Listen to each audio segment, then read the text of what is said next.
Hello दोस्तों, कैसे हैं? बढ़िया एकदम।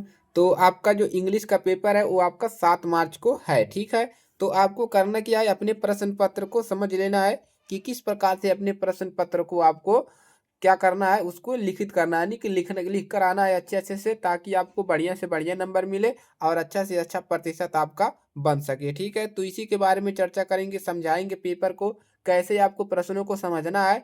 मेन इसमें इंग्लिश में प्रॉब्लम होता है कि बच्चे जो होते हैं वो प्रश्नों को समझ ही नहीं पाते हैं कि इस प्रश्न में हमको करना क्या है, कितने वर्ड में इसका आंसर देना है, कितने में नहीं देना है। इसी में गलती कर देते हैं और अपना समय भी वेस्ट कर देते हैं, ठीक है। तो देखिए, आपको करना क्या है, OMR वाला भी आपको समझा देंगे कि OMR में कैसे आपका 20 नंबर पूछेगा, ठीक है। और लिखित वाले में कैसे लिखना है, इसके बारे में हम डिटेल में चर्चा करेंगे, ठीक है। तो यहाँ से आपको 21 नंबर से प्रश्न देखने को मिल जाएगा, या हो सकता है आपको यहाँ पर 1 नंबर 2 नंबर करके भी प्रश्न पूछा जा सकता है, ठीक है। इसमें कोई समस्या नहीं है। अब देखिए यहाँ पर क्या कह रहा है, रीड द पैसेज केयरफुली, यानी कि इस पैसेज को ध्यान पूर्वक पढ़िए and answer the question given below, और दिए गए क्वेश्चन के यानी कि प्रश्नों के उत्तर दीजिए। इसका हिंदी में क्या अनुवाद हो गया कि इस गद्यांश को ध्यान पूर्वक पढ़िए और नीचे दिए गए प्रश्नों के उत्तर आपको देना है, ठीक है। तो एक आपके चैप्टर जो भी आपका गद्यांश का चैप्टर है, ठीक है, आपका उसमें से क्या होगा, राइटर वाले में से, ठीक है, कवि वाला नहीं, राइटर वाला, पहले राइटर वाला पूछता है। तो राइटर वाले में से जितने भी चैप्टर होंगे, किसी चैप्टर में इसको उठाया होगा, ठीक है। उसके बाद यहाँ पर नीचे आपको 3 क्वेश्चन दे देगा, ठीक है, इसी इसी से रिलेटेड, इसी चैप्टर से क्वेश्चन देगा, चाहे इसमें हो या ना हो, ठीक है। तो यहाँ पर क्या पूछा है, what was the duty of dog, dog की क्या ड्यूटी थी, how did the dog and the bird become friends, dog और चिड़िया के बीच में दोस्ती कैसे थी। तो यहाँ से इस कहानी, किसी कहानी का लगता है, तो इसमें से आप उसको आंसर देना है, ठीक है। What happened to the bird one day, एक दिन चिड़िया को क्या हुआ, how did the dog save her, उसे कैसे बचाया, why did the rich man keep the dog, ठीक है। तो इन सभी का उत्तर आपको कहाँ से देना है, इसमें तो मिलेंगे थोड़ा बहुत, लेकिन आपको कहानी पढ़ा होना चाहिए, ठीक है, आपको चैप्टर पढ़ा होना चाहिए, ताकि आप इसका सही सही आंसर दे सके और 6 नंबर प्राप्त कर सके, ठीक है। चलिए, तो पहला क्वेश्चन तो ये हो गया। इसके बाद क्या देगा, चलिए आपको बताते हैं। अब हो सकता है, देखिए क्या दिया है, ऑप्शन आपको दिया है डी में, एक क्वेश्चन और पूछा है, ठीक है। Find out the word in the passage which is the opposite of near, तो 1 नंबर का एक क्वेश्चन पूछा है, अपोजिट ऑफ नियर कुछ होगा इसका मतलब, ठीक है। इसके बाद क्वेश्चन नंबर 22, या 1 2 करके पूछेगा तो ये 2 होगा, ये 3 होगा, वो पहला होगा, ठीक है।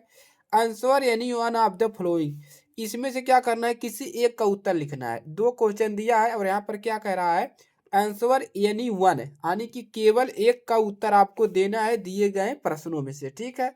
तो एक प्रश्न यहाँ पर पूछा है, एक प्रश्न यहाँ पर, देखिए, write application to the your games teacher for arranging regular winning evening games in the college and issue to the cricket balls and bat, ठीक है। क्रिकेट बॉल और बैट पे आपको एप्लीकेशन लिखना है। दूसरा दिया है, write a letter to your friend inviting him the attempt your sister brother's marriage, यानी कि अपने फ्रेंड को एक पत्र लिखिए, यानी कि सिस्टर और ब्रदर की शादी के लिए, ठीक है।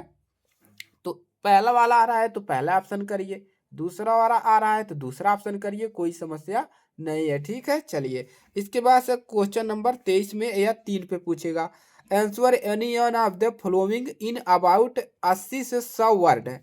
80 से 100 वर्ड का मतलब क्या है, वर्ड किसे कहते हैं, देखिए यहाँ पर, जैसे यहाँ पर लिखा है ना, right A short paragraph on word environment, ठीक है, day.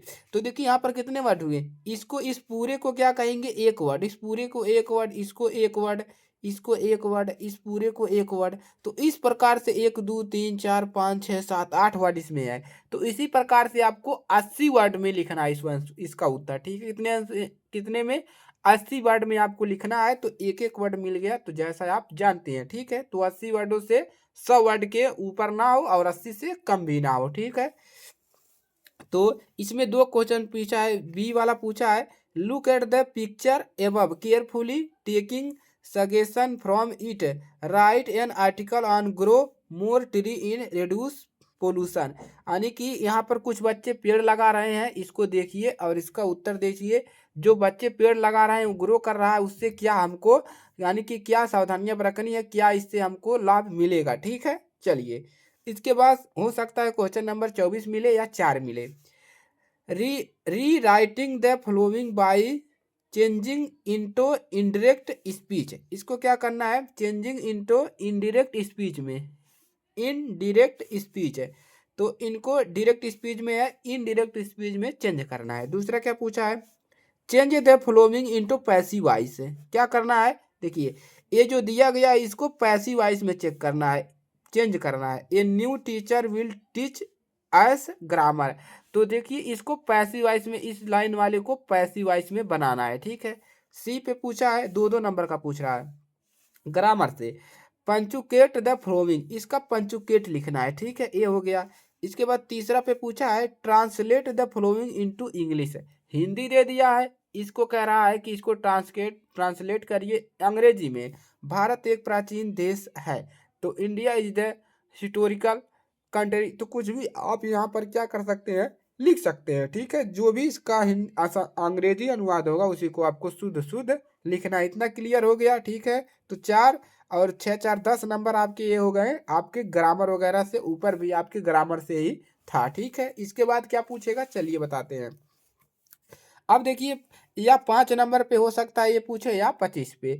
Answer of the following into 30 से 40 वर्ड है, कितने में, 30 से 40 वर्ड में आपको क्या करना है, आपको इसका आंसर लिखना है। 2 क्वेश्चन दिए गए हैं जिसके लिए एक क्वेश्चन पे 3 नंबर मिलेगा और दोनों क्वेश्चन पे आपको 3-3 नंबर मिलेंगे। इसमें अथवा भी करके दिया है, पहला वाला ये वाला नहीं आ रहा है तो पहले वाले का दूसरा भाग करिए। ठीक है, देखिए पहले में क्या 2 क्वेश्चन दिया, एक क्वेश्चन यहाँ पर और एक क्वेश्चन इस पे नीचे दिया है। इसी प्रकार इसमें भी 2 क्वेश्चन दिया है तो इन दोनों में से एक करना है। जैसे यहाँ पर do you think mister Keesing was the strict teacher, अगर ये नहीं, इसका नहीं आंसर पता है तो नीचे वाला लिख लीजिए, why does the conductor call वाली मैडम। ठीक है, तो इसको कर लीजिए। इसी प्रकार से बी वाले में हाई पहला नहीं आ रहा है तो नीचे वाला कर ली, what is the Coorg famous for. ठीक है, इसको कर लीजिए, कोई समस्या नहीं। ये प्रश्न डालेंगे, बी लिखेंगे, इसको क्वेश्चन को उतार लेंगे, इसके बाद इसका आंसर लिख लेंगे।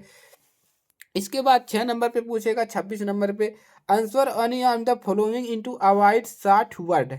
60 वर्ड में एनी वन, केवल एक प्रश्न का उत्तर आपको 60 वर्डों में देना है। ठीक है, 60 से ज़्यादा ना हो, कम हो सकता है, कोई दिक्कत नहीं है। 2 प्रश्न दिया गया है, एक प्रश्न का उत्तर इसमें से लिखना है जिसके लिए आपको 4 नंबर दिया जाएगा। गिव ए कैरेक्टर स्केट आप लोमो। ठीक है, why was Kisa Gotami in so much grief, what did the learn in the end. तो दोनों में से जो भी आपको याद है उसको लिख लीजिए। ठीक है, 27 पे पूछेगा, why does Amanda wish to be the mermaid. ठीक है, एक और क्वेश्चन इसी के नीचे पूछा है इसी से रिलेटेड, तो ए वाला आ रहा है तो इसको करिए, नीचे वाला आ रहा है तो नीचे वाले करिए, 3 नंबर दिया जाएगा। इसके बाद है क्या है, right the central idea of any one of the flowing, किसी एक का आपको सेंट्रल आइडिया लिखना है। 3 नंबर में 3 नंबर मिलेगा। चाहे अगर फोर एनी ग्रेगोरी तो इस पे लिख लीजिए, फायर एंड आइस पे लिख लीजिए, फॉग पे लिख लीजिए, जो भी आपको याद है जिसका भी उसी एक केवल एक का लिखना है। ठीक है, चलिए उसके बाद है 29 नंबर पे answer any one of the following in about 30 से 40 वर्ड। ठीक है, एनी वन, यहाँ पर भी केवल एक वन कहा है तो 30 से 40 वर्ड के बीच में आपको एक किसी एक का उत्तर देना है जिसके लिए 3 नंबर आपको प्रोवाइड किया जाएगा। ठीक है, तो यहाँ से जो भी आपको तैयार है उसका आंसर देना है। इसके बाद लास्ट क्वेश्चन रहेगा, answer any one of the following into about 60 word. ठीक है, 60 वर्ड में क्या करना है आपको, इसमें आंसर देना है। Write a brief character sketch of noodle, describe the role of the teacher in moulding the personality of Bholi. ठीक है, तो इन सभी के बारे में आपको अच्छे से लिख, देखिए इसमें एस्से आपको देखने को नहीं मिला। ठीक है, तो एस्से आपको पेपर में पूछेगा, ये कन्फर्म है, निबंध ही इंग्लिश का निबंध आपको पूछेगा, तो उसको तैयार कर लीजिएगा, इसी में एडजस्ट होगा। ठीक है, तो आज के लिए उम्मीद है आप लोग को बढ़िया से समझ में आया होगा कि प्रश्नों को आपको केयरफुली पढ़ना है और उसका उत्तर इंग्लिश में देना है। ठीक है, कोई समस्या नहीं होनी चाहिए, आपको पेजों को अच्छे से भर कर आना है। ठीक है, उसका सही सही कोशिश करिए, सही सही उत्तर दें। ठीक है, तो चलिए मिलेंगे नेक्स्ट क्लास में, तब तक के लिए जय हिंद, वंदे मातरम। आपका पेपर अच्छा हो। जय हिंद, जय भारत।